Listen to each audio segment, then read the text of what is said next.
Assalamualaikum warahmatullahi wabarakatuh. Salam sehat, salam kebaikan, salam Indonesia yang binika untuk kita semuanya. Saya Alimatul Kiptiah, Komisioner Komnas Perempuan dan juga Guru Besar pada Kajian Gender UIN Sunan Kalijogo Yogyakarta, serta pengurus pimpinan Pusat Aisyah dan juga anggota Tarjih pimpinan Pusat Muhammadiyah. Kenapa saya fokus kepada isu kesetaraan dan keadilan gender ini? Karena ada hal-hal yang di sekitar kita, bahkan orang yang terdekat dengan keluarga kita, itu mengalami ketidakadilan gender karena dia harus menanggung semua masalah-masalah ekonomi dalam keluarga. Saya pada dasarnya tidak pernah menolak apapun permintaan untuk berbagi ilmu, asalkan saya ada waktu dan saya punya kesehatan, begitu. Ya, karena berbagi ilmu itu adalah salah satu amal jariah kita ya, dan yang paling baik di antara kita adalah yang paling banyak berbuat kebaikan dan bermanfaat untuk orang lain.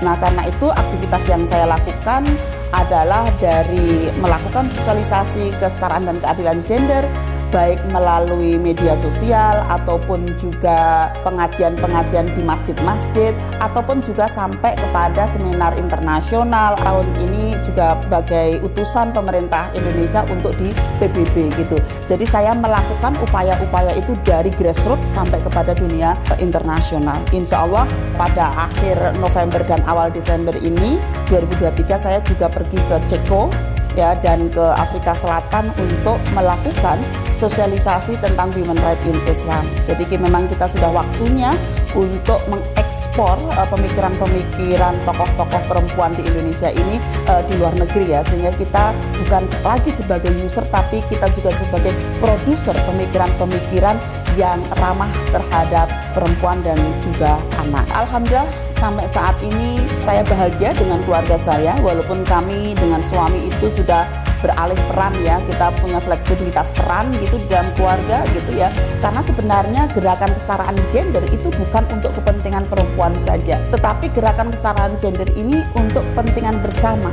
Kita ingin bahagia bersama dengan anggota keluarga kita gitu, dan itu secara personal dan di keluarga ya. Dan di masyarakat menurut saya dampak yang terjadi adalah karena saya juga founder Akademi Feminis Muslim. Buku saya adalah Feminis Muslim di Indonesia.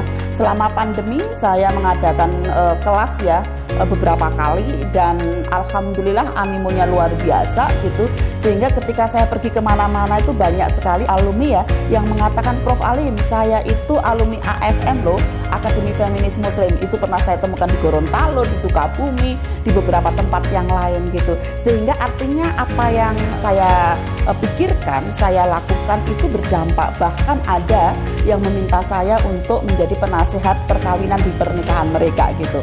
Nah, ini sesuatu yang isu-isu kesetaraan dan keadilan gender dan juga bagaimana menciptakan keluarga yang penuh dengan keadilan, keseimbangan dan kesalingan, ini sebenarnya juga menjadi sesuatu yang dibutuhkan oleh masyarakat kita gitu ya. Kalau dampak secara internasional ya adanya perubahan-perubahan pemikiran ya di dunia Islam, yang mana mereka juga banyak mengundang saya untuk berbagi terkait dengan pemikiran-pemikiran tersebut. Bahkan suatu hari pernah saya di Kirgistan ya, dari sekitar 49 narasumber, saya satu-satunya narasumber perempuan dari Indonesia gitu, bersama Grand Sheikh Al-Azhar University, yang di situ berarti ya dampak yang dirasakan di dunia internasional itu juga terasakan dengan bagaimana kita menghadirkan pemikiran-pemikiran yang progresif ya tentang isu kesetaraan dan keadilan dari perspektif agama gitu. Saya yakin banyak perempuan-perempuan hebat yang di luar sana yang mungkin lebih pantas untuk mendapatkan penghargaan ini. Tapi anyway, terima kasih, saya sangat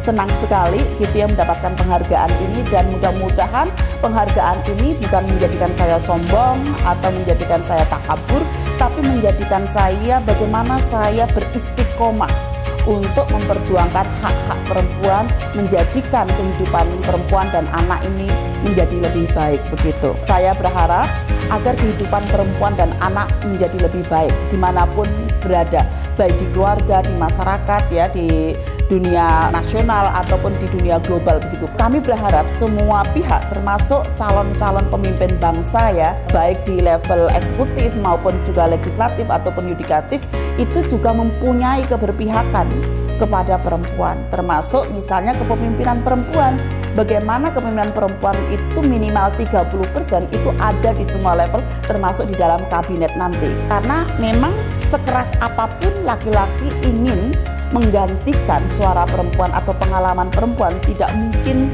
100% bisa tergantikan. Kenapa? Karena memang ada pengalaman kebertubuhan perempuan yang tidak bisa digantikan oleh laki-laki. Demikian juga oleh kelompok-kelompok rentan yang lain ya. Sehingga harapannya dengan kehadiran minimal 30% perempuan di semua level termasuk di kabinet itu akan menjadikan kehidupan perempuan ini menjadi lebih baik dan pengalaman-pengalaman perempuan itu tersuarakan ya di tingkat pembuat keputusan ataupun juga di dalam program dan kegiatan nanti.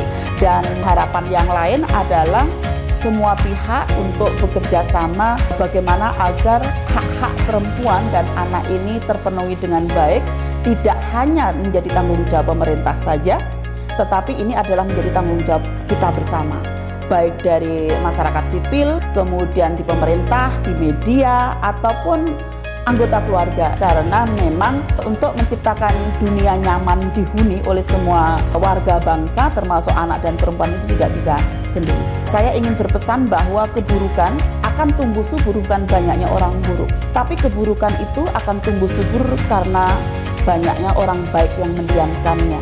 Semoga kita semuanya tidak termasuk orang-orang baik yang mendiamkan keburukan itu, agar keburukan itu tidak menjadi tumbuh subur.